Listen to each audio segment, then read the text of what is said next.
The 6-year-old boy here with his whole life ahead of him is now gone. The Polk County Sheriff says he was tortured at the hands of his mother and stepfather. They're both now facing murder charges, accused of drowning him in a bathtub.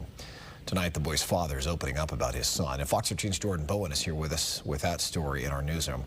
Jordan, this just breaks your heart, and some horrific details too, huh?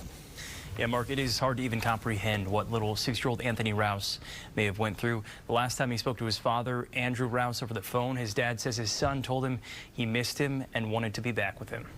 Little 6-year-old Anthony Rouse. Energetic, playful, always wanted to try new stuff.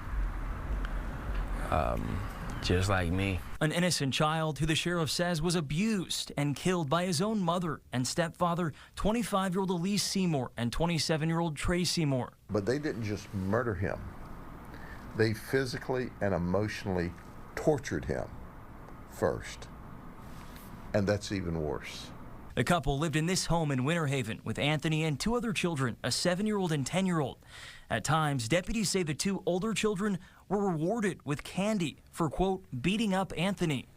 Back in April, Trey called 911 after telling dispatchers he found Anthony unresponsive, face down in the bathtub. But one of the older children later told detectives they witnessed Trey drowning Anthony in the bathtub. It's really tough to digest. It's, keep in your head. And after examining Trey and Elise's cell phones, detectives found photos and videos of the 2 abusing Anthony, withholding food and locking him in a dog cage in the garage for hours. An autopsy showed scars and prior signs of abuse, including several open wounds. This is just gut-wrenching, to say the very least.